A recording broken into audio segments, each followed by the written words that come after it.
It's one of the most frustrating things. You go to bed early. You sleep for a full 8 hours. No interruptions, no alarms in the middle of the night.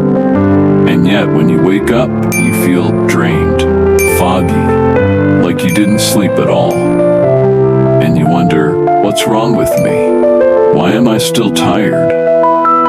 If that's ever happened to you, take a breath. You're not lazy. You're not broken. You're not doing sleep wrong. You're just missing one key truth. Sleep quality matters more than sleep quantity. Because sleep isn't just a number. It's a rhythm, a cycle, a series of stages that your brain and body move through.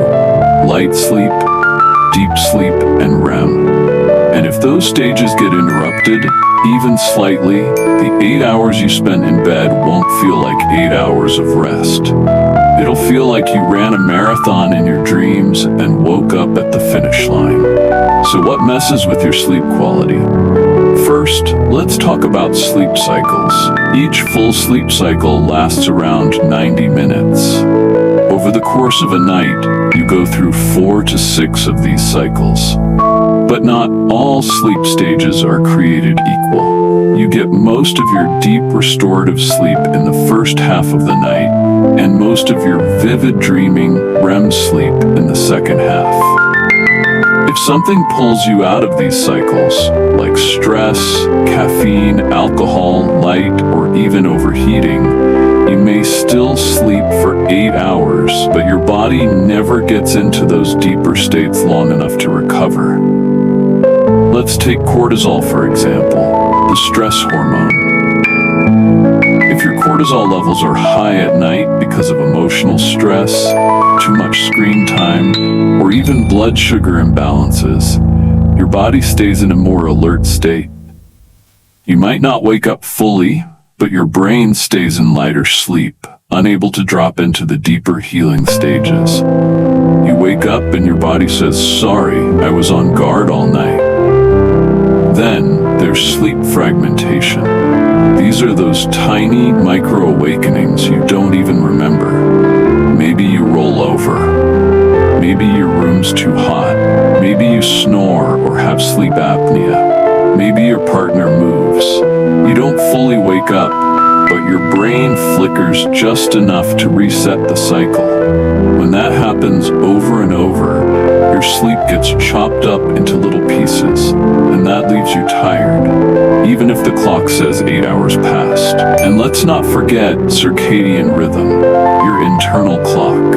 If you sleep from midnight to 8 a.m., but your body's natural rhythm prefers 10 p.m. to 6 a.m., you might technically sleep enough, but you're out of sync, like trying to dance off beat. Your hormones aren't aligned, your sleep isn't as restorative, and you feel it in your bones the next morning. One of the most sneaky reasons people wake up tired, even after a full night's sleep, is something called social jet lag. It happens when your sleep schedule on weekends is very different from your weekdays. You stay up late Friday and Saturday, sleep in until 9 or 10, then try to wake up at 6 a.m. on Monday and expect your body to just go with it. But your internal clock doesn't shift that fast. It's like you flew across 2 time zones without leaving your bedroom. And just like jet lag, it throws off your energy, your hormones, and your sleep quality. That's why one of the most powerful things you can do for better mornings is go to bed and wake up at roughly the same time every day, even on weekends. Another silent thief of good sleep? Your bedroom environment. Maybe the mattress feels fine, but is it keeping your spine aligned? Maybe the room is quiet, but is it too warm? Even a small temperature rise, like just 2 degrees, can cause your core body temp to stay too high, keeping you in light sleep. Try cooling your room to around 65 to 68 degrees Fahrenheit, 18 to 20 degrees Celsius, and using breathable sheets. Blackout curtains, white noise. These things aren't fancy, they're functional. They help your brain feels safe enough to go deep. And then there's something most people never think about: how you wake up. A lot of people are waking up tired because they're waking up the wrong way. Alarms that jerk you out of REM sleep, bright screens in your face before your brain fully turns on. No transition, no grounding, just shock to the system.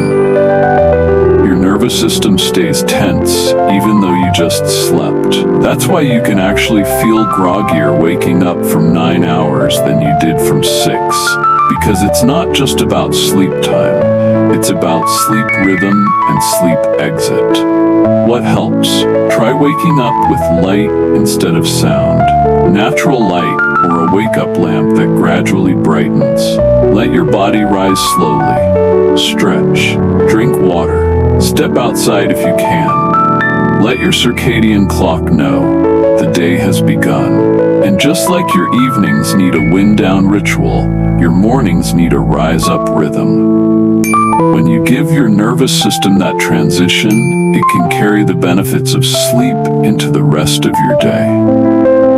And finally, let's talk about the lack of transition between day and night. One of the biggest reasons modern people feel tired even after they sleep. You see, our ancestors had cues. The sun went down, the fire came on, the work stopped, the conversation slowed. Their bodies knew it's time to let go. But today, we blur everything. We stare at screens right up until bed. We answer emails in the dark. We scroll in bed. There's no clear end to the day.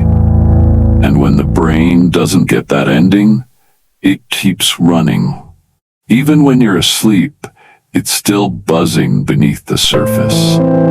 So if you're someone who gets 8 hours of sleep but still wakes up exhausted, it's time to shift your focus from chasing the number to honoring the rhythm. And one of the most effective ways to do that is to create a night to morning transition ritual. Think of it as a bridge. On one side is your overstimulated day, and on the other is the stillness of deep rest.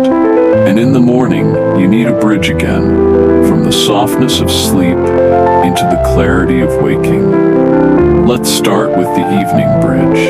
About an hour before bed, start signaling to your brain, we're done for the day. Dim the lights, lower the volume, inside and out. Turn off intense conversations, bright screens, and problem solving. Choose a wind-down anchor. Maybe it's a cup of warm tea. Maybe it's journaling, stretching, a walk outside. Maybe it's just silence.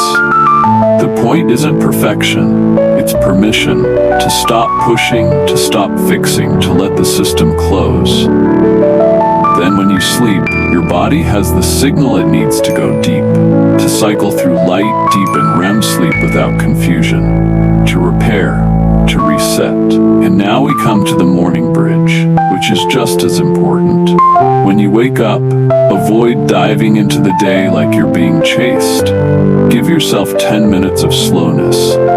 Breathe, stretch, hydrate. Get light in your eyes if you can. Light tells your brain to stop making melatonin and start producing cortisol, the good kind, the wake-up kind. Then move. Even gentle movement, like walking around your room, helps circulate oxygen and energy. That small ritual gives your nervous system a clean handoff, from the safety of sleep into the structure of waking. When you build those two rhythms, night into sleep, morning into wake, you're not just managing time, you're managing your biology. You're syncing your hormones. You're teaching your body when to rest and when to rise. And that's when things shift. That's when 8 hours finally starts to feel like real rest. Not just sleep, but restoration. And you stop waking up wondering, why am I still tired? Because your body finally had a chance to do what it's designed to do. This is the Daily Health Shift, and if this episode helped connect the dots between your sleep time and your wake-up energy, share it with someone who's been chasing rest but missing rhythm. someone who needs to hear. It's not about sleeping more, it's about sleeping better. If you haven't already, hit subscribe. Each week we bring you simple, real-life shifts that change how you sleep, how you feel, and how you live. In the comments, I'd love to hear. What's one thing you can add, either at night or in the morning, to help your body know it's time to rest or rise? Until next time, may your cycles be complete, your transitions be smooth, and your mornings be filled with energy that feels earned. Good night.